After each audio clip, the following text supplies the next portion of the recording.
Hello everyone, আসসালামু আলাইকুম। আশা করছি আপনারা সবাই অনেক ভালো আছেন। আমরা সবাই আলহামদুলিল্লাহ ভালো আছি। আরও একটি ব্লগ ভিডিও দেখার জন্য আপনাদের সবাইকে ওয়েলকাম জানাচ্ছি। তো আজকে হচ্ছে অনেকগুলো বাজার সদাই করেছি, বিশেষ করে সবজি কিনেছি, মুরগি কিনেছি। আর মাছ খুব একটা বেশি সুবিধা পাইনি, মানে যেগুলো খাই আর কি, কোনো কোরাল মাছ তেমন একটা ছিল না। তো বাচ্চাদের জন্য হচ্ছে চিংড়ি মাছ নিয়েছি, এরপর হচ্ছে মুরগি নিয়ে এসেছি। আর অনেকগুলো সবজি এনেছি বলার মতো না, যেহেতু বাসায় সবাই আছে, মানে দুই একটা সবজি রান্না করলে কিন্তু সবাই একসাথে বসে খেতে অনেক বেশি ভালো লাগে। এরপরে হচ্ছে অনেকগুলো পেয়ারাও নিয়ে এসেছি, বাচ্চারা পেয়ারা খেতে অনেক বেশি পছন্দ করে। আর দেখা যায় কি, যেহেতু এটা সিজনে বের হয়, দেখা যায় কি কয়েকদিন পর আর দেখাও যাবে না, বেরও হবে না। সেই জন্য আমাদের বাংলাদেশে কিন্তু এটা কিন্তু সবচাইতে একটা ভালো দিক, সেটা হচ্ছে সিজনালি যে ফলগুলো পাওয়া যায় ওগুলো কিন্তু অনেক বেশি হেলদি থাকে, অনেক বেশি সুস্বাদু থাকে। তো আমিও ট্রাই করি, মানে সিজনে যেই ফলগুলো বের হয়, যেগুলো কিনা আমার চোখে পড়ে, সেগুলো আমি নিয়ে আসার জন্য। মানে এখন যদি পেয়ারা, আমরা এগুলো যদি আমি বাচ্চাদেরকে না দেখাই, দেখা যায় বড়রা যদি আমার না শিখাই, তাহলে কিন্তু বাচ্চারা এইসব ফলগুলো খেতে কিন্তু অভ্যস্ত থাকবে না। ছোটোবেলায় তো আমরা তো আসলে প্রচুর পরিমাণের খেয়েছি, আব্বু নিয়ে আসতো বা বড়রা নিয়ে আসতো, সেক্ষেত্রে আমরা এখন জানি। এখন কিন্তু দেখা যায় কি বাচ্চারা আগের পুরনো খাবার থেকে অনেকটা ধীরে ধীরে দূরে সরে আসছে।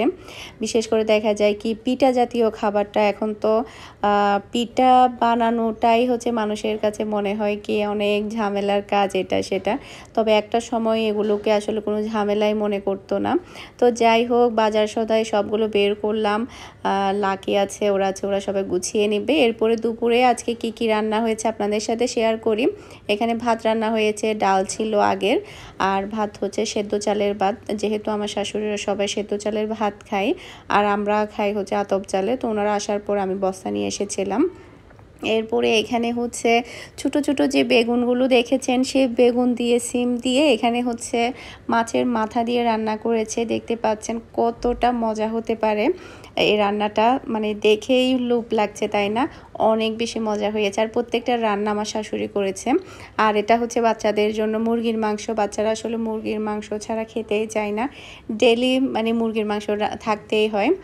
যাদের করে বাচ্চা আছে তারা কিন্তু চোখ বন্ধ করে একটা মুরগি কিন্তু বাচ্চাদের জন্যই করে, কারণ বাচ্চারা আর কোনো কিছুতেই হাত দেয় না। এখানে হচ্ছে এটা এলিশার শাক ভাজি, এটা কিন্তু অনেক বেশি মজা হয়, গরম গরম ভাতের সাথে খেতে কিন্তু অনেক বেশি ভালো লাগে।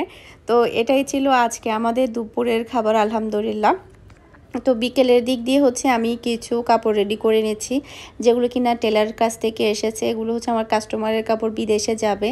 এখানে হচ্ছে 3টা ড্রেস, ড্রেসগুলো সেলাই কেমন হয়েছে, এরপর কাস্টমারদেরকে আমি ছবি তুলে পাঠাই, মানে কীরকম কয়টা কাপড় সেলাই করা হয়েছে। তো এখানে 3টা কাপড়, আপু আবার আরেকটা কাপড় নিয়েছে, ওটা সেলাই করতে দিয়েছি। 4টা যখন রেডি হয়ে যাবে তখন একসাথে পাঠাবো। তো এটাও কিন্তু ইউকের একটা আপু, উনি হচ্ছে এটা সিলেটে নিয়ে যাবে, ওনার পরিচিত লোক যাবে, লোকে যাওয়ার সময় এটা নিয়ে যাবে। তো উনি আরও কয়েকটা ড্রেস নিয়েছে, এর আগেরগুলো আমি কুরিয়ার করে দিয়েছি অলরেডি। এবারে মানে উনি 3টা নিয়েছে। এটা হচ্ছে রামসা ব্র্যান্ডের ছিল, খুবই সুন্দর করে সেলাই করেছে। অলরেডি ওনার আরও প্রায় 3-4টা ড্রেস টেলারের কাছে আছে, ওগুলো আমি পরবর্তী সময়ে পাঠাবো, মানে এগুলো আমি আগে পাঠিয়ে দিব, মানে আজকেই কুরিয়ার করে দেবো আমি মূলত এগুলো। এরপরে হচ্ছে আরগুলো সেলাই করা হলে তারপরে পাঠিয়ে দিব। তো প্যান্টের ডিজাইন, হাতার ডিজাইনগুলো কিন্তু কাস্টমাররা দিয়ে দেয় কীভাবে ডিজাইন করতে হবে, টেলারও কিন্তু সেভাবে সেলাই করে নেয়। তো এখানে হচ্ছে আরও কিছু কাপড় আছে, এগুলো হচ্ছে সবই একজনের, এগুলো সবই যাবে হচ্ছে নোয়াখালীতে। আপু সবসময় আমার কাছ থেকে ড্রেস নিয়ে যায়, তবে এইবার শুধুমাত্র সেলাই করে নিয়ে যাচ্ছে। তো উনিও কিন্তু প্রচুর ড্রেস নিয়েছে, রামসা ব্র্যান্ডের নিয়েছে, তারপরে হচ্ছে মালহা নিয়েছে, কাতান নিয়েছে, তারপরে একটা ড্রেস মেবি উনি সেলাই ছাড়া নিয়ে যাবে, আর বাকি সবগুলোই হচ্ছে সেলাই করা।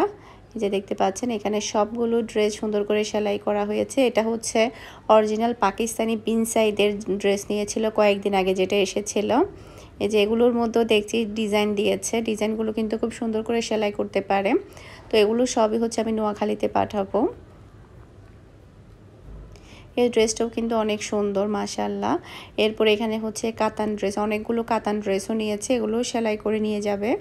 সরি, অলরেডি সেলাই করা হয়ে গিয়েছে সবগুলো ড্রেস। এই যে এখানে দেখতে পাচ্ছেন যতগুলো ড্রেস। তো এগুলো সবই হচ্ছে আমি এখন একটা প্যাকিং করে ফেলবো, এরপরে হচ্ছে আজকেই কুরিয়ার করে দিব।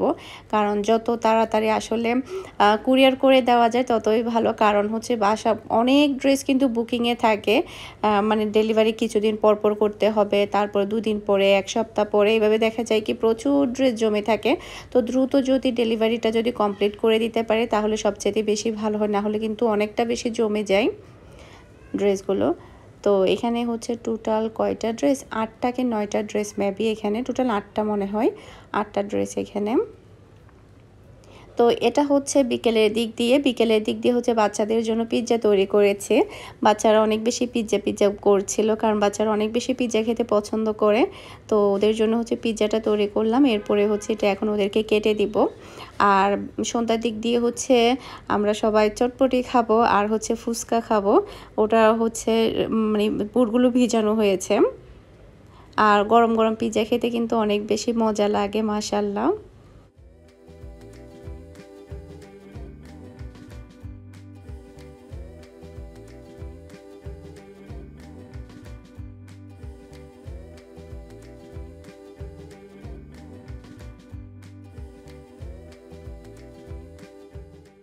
নোয়াখালী থেকে হচ্ছে আমার বড় ভাসুর ইলিশ মাছ পাঠিয়েছে, উনি আরও কতগুলো পাঠিয়েছে ওমানের জন্য, মানে মিহির বাবার জন্য 4টা, এরপরে আমার জন্য হচ্ছে 2টা। তো মিহির বাবার জন্য যেগুলো, ওগুলো হচ্ছে একটা লোক নিয়ে যাবে, অলরেডি ওগুলো ওখান থেকে মূলত আমার এই 2টা এসেছে, মানে ওগুলো রাখার পরে আমার জন্য 2টাগুলো পাঠিয়ে দিয়েছে। তো ইলিশ মাছগুলো কিন্তু অনেক বড় ছিল, মানে 1 কেজি প্লাস ছিল। একটা ছিল 1 কেজি 300 গ্রাম, আর একটা ছিল 1 কেজি 200 গ্রাম, আসলে আমি মেপেছি। আর বড় সাইজের ইলিশ মাছগুলো দেখতে খেতে কিন্তু অনেক মজা লাগে। এখন কিন্তু প্রচুর পরিমাণে ইলিশ মাছ বের হচ্ছে। তারপরে হচ্ছে 2 কেজিরগুলো কিন্তু আমার শ্বশুর বাড়িতে পাঠায়, তো এখানেও পাঠাবে বলেছে কয়েকদিন পরে। এখন তো একটু কম, সামনে আরও একটু বাড়বে, বৃষ্টির সাথে সাথে নাকি ইলিশ মাছের পরিমাণটা নাকি অনেক বেশি বাড়ে। আর একদমই তাজা, মানে নদী থেকে তোলার পরপরই বাসায়, এরকম একটা অবস্থা। মানে যাকে দিয়ে পাঠিয়েছে উনি জাস্ট হচ্ছে নদী থেকে উঠিয়েছে, কিনেছে, সাথে সাথে পাঠিয়ে দিয়েছে বরফ করে প্যাকিং করে। এগুলো আবার ওখান থেকে আসতে কিন্তু একটু প্যাকিং করে তারপরে পাঠাতে হয়, যেহেতু এগুলো একদমই ফ্রেশ থাকে, ফ্রিজে থাকে না। তো এখান থেকে হচ্ছে একটা ইলিশ মাছ আমার শাশুড়ি কেটে নিবে, আর একটা ইলিশ মাছ হচ্ছে আমাদের বাসায় দিয়েছে, আমাদের বাসায় সবাই খাওয়ার জন্য, যেহেতু একদমই ফ্রেশ, কোনো প্রকারের ছাড়াই আজকের। তো আর আমি বটি দিয়ে মোটেও মানে মাছ কাটাকাটি করতে পারি না, আমার মাছগুলো কখনো সুন্দর হবে না। আমি কয়েকবার কেটেছি, কাটি নাই যে তা না, আমি কেটেছি, এগুলো তেরা বেঁকা থাকে, খুব একটা সাইজগুলো সুন্দর হয় না, বা একটা বড় একটা ছোট সবগুলো থাকে না একই সাইজের, এরকমটা কিন্তু হয় না। তো তো সেই কারণে হচ্ছে আমার শাশুড়ি কেটে নিচ্ছে, যেহেতু ওনারা আগে থেকে অভিজ্ঞতা আছে ইলিশ মাছগুলো সুন্দর করে কাটার। আর পিসগুলো যদি সুন্দর না হয় তখন দেখা যাবে মানে মাছের বোঝা যাবে না। তো এখানে কিন্তু ডিমও হয়েছে অনেক বড় সাইজের, তো ডিমগুলো হচ্ছে আগেই বের করে নিচ্ছে পেটিটা কাটার আগে। আর ইলিশ মাছ দিয়ে লতি, তারপরে হচ্ছে কচুর ছড়া, এরপরে একটা কচু আছে, ওটাকে মেবি কাঠ কচু বলে, মানে লম্বা লম্বা আর কি, মানে লম্বা লম্বা করে দাঁড় করিয়ে রাখে দোকানে। এই কচুগুলো দিয়ে কিন্তু ইলিশ মাছ রান্না করে কি পরিমাণে যে মজা হয় বলার বাহিরে। আসলে ইলিশ মাছ দিয়ে সিম, তারপরে বেগুন, এসব তরকারি রান্না করলেও কিন্তু অনেক বেশি মজা হয়। আর ইলিশ মাছটা আসলে এমন একটা, বলেছে না মাছের রাজা ইলিশ, এটা কিন্তু অন্য লেভেলের একটা মজা। যারা কিনা ইলিশ মাছ পছন্দ করে, আমি একটা সময় আসলে ইলিশ মাছ পছন্দ করতাম না, যেটা সত্য কথা। যখন আমি ছোটো ছিলাম তখন আমি মোটেও খেতাম না, অনেক বেশি কাটা ছিল, খেতে কষ্ট হতো। তখনকার হিসাব আসলে তখনকার। এরপরে যখন থেকে আমি মাছ খেতে শুরু করেছি বা মাছের মজাটা বুঝেছি, তখন থেকে আমার ফেভারেট হচ্ছে ইলিশ মাছ, কারণ ইলিশ মাছের মজা অন্য লেভেলের, এটার সাথে আসলে কারোর সাথে তুলনা হয় না। তো এখানে দেখতে পাচ্ছেন আমার শাশুড়ি কিন্তু পুরো মাছটা কেটে নিয়েছে সুন্দরভাবে। আর মাছের ডিম হয়েছে মাশাআল্লাহ অনেক বড় বড় 2টা। আর ডিম ভাজিও কিন্তু অনেক মজা হয়, ডিম ভুনাও করে, অনেক কিছুই করে, সবগুলোই কিন্তু অনেক মজা হয়। তো এরপরে হচ্ছে এটা সন্ধ্যার পরে আজকে হচ্ছে সবাই মিলে বসে আমরা মানে চটপটি খাবো, এরপরে হচ্ছে ফুচকা খাবো। তো ফুচকাগুলো হচ্ছে ফ্রোজেন না, সরি, এগুলো হচ্ছে মানে রেডিমেড যে ফুচকাগুলো থাকে সেটার একটা প্যাকেট কিনেছিলাম আমি আরও কয়েকদিন আগে। তো সেগুলো কিন্তু আমার খাওয়া হয়নি, যেহেতু এখন সবাই আছে। আর আসলে যেটা সত্য কথা, আমি অনেক ব্যস্ত থাকি, আগে অনেক কিছুই সময় পেলেই বানাতাম, এখন দেখা যায় আমার সময়টা টোটালি হয় না। আমি বেকিংয়ের কোনো অর্ডারই নিচ্ছি না টোটালি, আমার টাইমটা হচ্ছে না, যেহেতু আমার ড্রেসের বুকিংয়ে অনেক বেশি সময় দিতে হয়, বাহিরে যেতে হয়, সব মিলিয়ে আসলে টাইমটা মেনটেন করা অনেক কষ্ট হয়ে যায়। সেই কারণে তো অনেক কিছু বানানোর ইচ্ছে থাকলেও দেখা যায় কি করা হয় না। আর এটা তো একেবারে ম্যাজিকের মতো, রেডিমেডগুলা মানে দেওয়ার সাথে সাথে একদম অ্যাটম বুমের মতো ফুলে ডাবল এরকম একটা অবস্থা। তো এর আগে কিন্তু আমি কখনো এভাবে ভাজিনি নতুনগুলো। আমি যখন মানে কিনছিলাম তখন আমার মনে হচ্ছিলো এগুলো কি হবে কি হবে না, তবে অনেক ভালো, খেতেও খারাপ না। তবে যেহেতু এগুলো মানে শুকনা, সেক্ষেত্রে মানে ফুচকাগুলো একটু রাবার রাবার মনে হয়, যেটা সত্য কথা, আমার যেটা ভাষ্য, একটু রাবার রাবার মনে হয়। তবে দেখা যায় কি মানে রেডিমেড আমরা যদি এখনই তৈরি করে এখনই খেতে যাই, সেটা তো অসম্ভব ব্যাপার, প্রচুর সময় লাগে ফুচকা তৈরি করতে, অনেক বেশি ঝামেলাও লাগে। তো এখানে দেখতে পাচ্ছেন চটপটিটাও কিন্তু সম্পূর্ণ রেডি। এখানে যেহেতু আমরা ফুচকাও খাবো, এরপর চটপটিতেও ফুচকা দিব, সে কারণে আরও কিছু আমরা ভেজে নিচ্ছি। তো আজকে চটপটি গুলো তৈরি করেছে ভাবি, তৈরি করেছে। তো দেখতে পাচ্ছেন এগুলো চাইলে আপনারা কিনে রাখতে পারেন, যখন ইচ্ছে তখন কিন্তু খাওয়া যায়। নর্মালি দেখা যায় কি আমরা ফুচকা না খেলেও বাসায় চটপটিটা কিন্তু আমরা সব সময় খাই, আর চটপটির মধ্যে একটু ফুচকা না দিলে কিন্তু কেমন যেন লাগে, এই আর কি। তো দেখতে পাচ্ছেন বলের মতো একদম ফুলে উঠেছে। আর এটার দাম কত নিয়েছে আমি ভুলে গিয়েছি, প্রায় বড় সাইজের একটা প্যাকেট নিয়েছিলাম আমি। তো আপনারাও চাইলে ট্রাই করতে পারেন, খারাপ না, ভালো আছে, মজা আছে। তবে একটু হালকা রাবার, যেহেতু এগুলো শুকনা, এগুলো সংরক্ষণ করা যায়, সেই কারণে হয়তো বা এটা এরকম লেগেছে।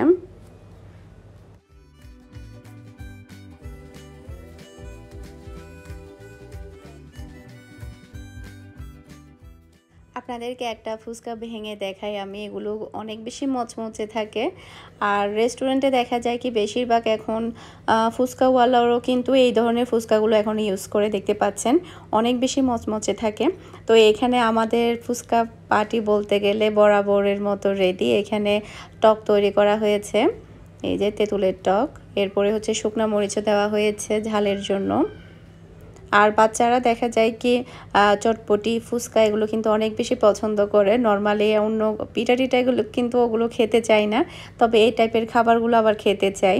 তো আমরা দুইভাবে খাবো, চটপটি দিয়ে হচ্ছে আমরা ফুচকাটা বানিয়ে খাবো সালাদ দিয়ে, এরপরে হচ্ছে আবার চটপটিটা আলাদা খাবো, এভাবে খাবো আমরা সবাই মিলে। আর এইসব খাবারগুলো কিন্তু সবাই মিলে বসেই খেতে ভালো লাগে, একা একা কিন্তু এটা মানে তৈরিও করা হবে না, এরপর আবার খাওয়াও হবে না, এরকম একটা অবস্থা আর কি। সবাই মিলে একসাথে বসে এনজয় করে খেতেই অন্যরকম মজা লাগে। আর আমরা সবাই রুমে বসে খাচ্ছি, কারণ মিহির হুজুর চলে এসেছে অলরেডি। আর হুজুরটা 1 ঘন্টা পড়াবে, আমাদেরও দেখা যায় কি তৈরি করতে করতে একটু লেট হয়ে যায়। তারপর হুজুর সন্ধ্যার পর দেখা যায় টিচার হুজুর চলে আসে, যার কারণে আমরা সামনে বসে খেতে পারি না। তো আমরা রুমের মধ্যে চলে আসি, রুমের মধ্যে বসে তারপর আমরা গোল করে বসে তারপরে খাই। আর মাশাআল্লাহ অনেক বেশি মজা হয়েছে। আজকের ভিডিওটা আমি এখানেই শেষ করে দিচ্ছি। সবাই ভালো থাকবেন, সুস্থ থাকবেন, আমাদের সবার জন্য দোয়া করবেন। আসসালামু আলাইকুম, আল্লাহ হাফেজ।